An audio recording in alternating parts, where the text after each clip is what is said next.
नमस्कार दोस्तों, आप सबका स्वागत है हमारे चैनल पर। सीता का अपहरण नहीं बल्कि इन 6 श्रापों की वजह से हुआ था रावण का अंत और वंश का भी हो गया था नाश।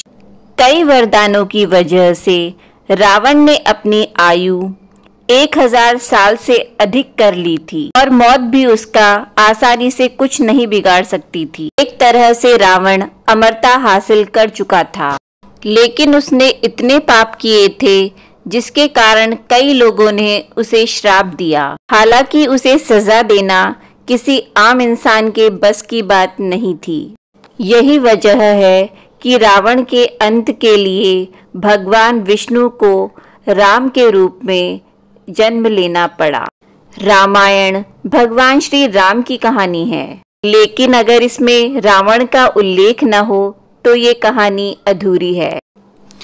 राम ने अपनी पत्नी सीता के अपहरण के बाद रावण का युद्ध में वध कर दिया था।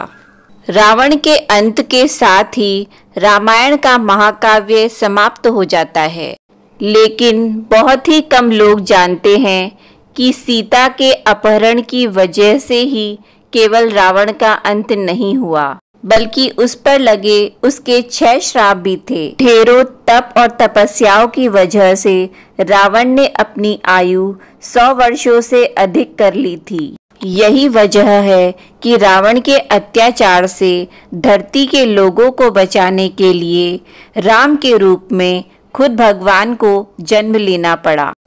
रावण ने अपने जीवन काल में इतने पाप किए कि न केवल उसके कारण उसकी मृत्यु हुई, बल्कि उसके वंश का भी नामो निशान मिट गया। आइए जानते हैं उसे किसने और क्यों श्राप दिया। रघुवंशी अनरण्य का श्राप।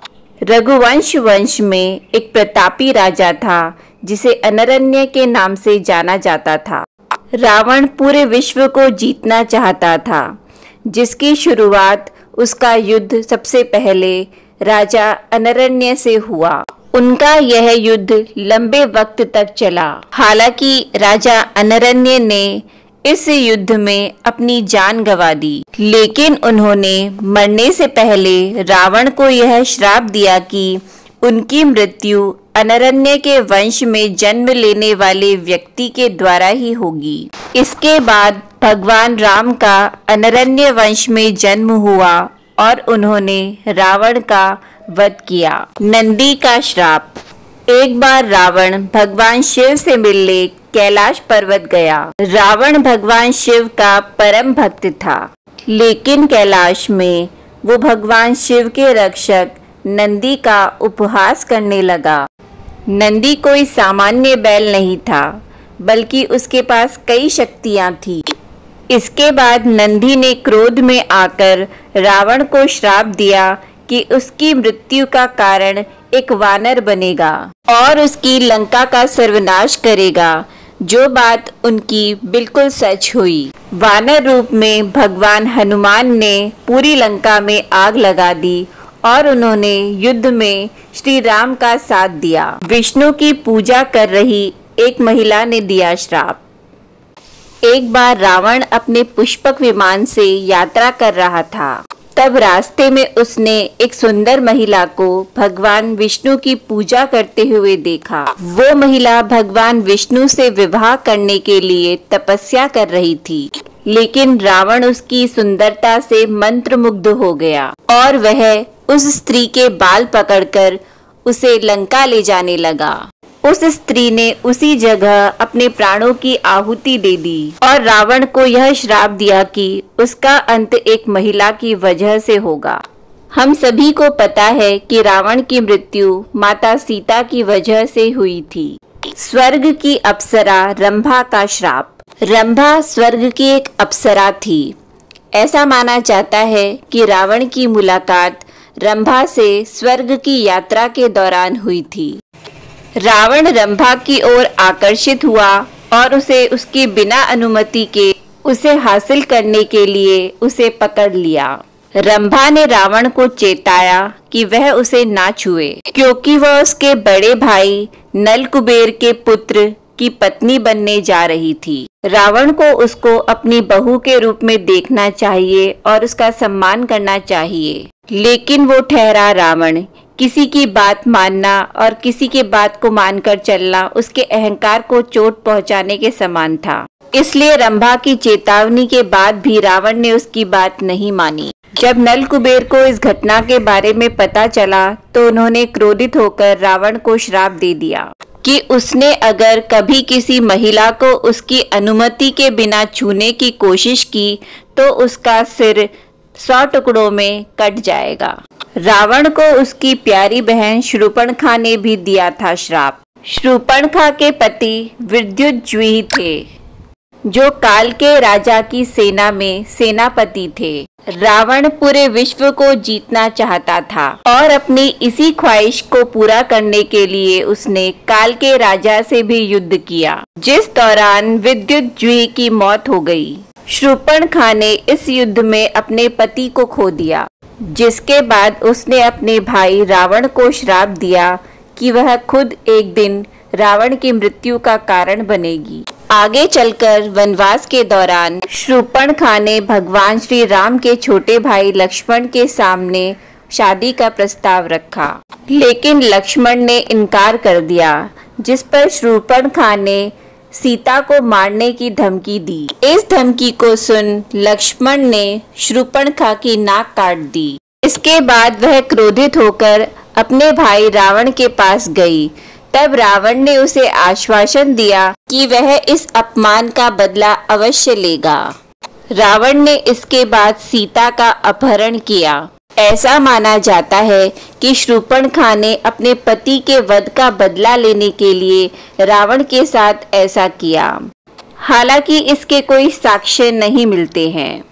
परिवार की एक स्त्री ने भी दिया श्राप।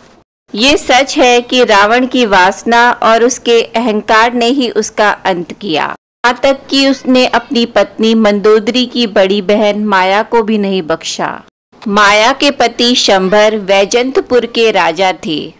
एक दिन रावण शंभर से मिलने गया। वहीं पर उसने माया को अपने जाल में फंसा लिया और जब शंभर को इस बात का पता चला तो उसने रावण को अपनी जेल में कैद कर लिया। उसी समय राजा दशरथ ने रावण पर हमला किया और परिणाम स्वरूप शंभर की मृत्यु हो गई। जब माया ने अपनी पति की मृत्यु के बाद खुद को मारने का फैसला किया तो रावण ने उसे अपने साथ आने के लिए कहा।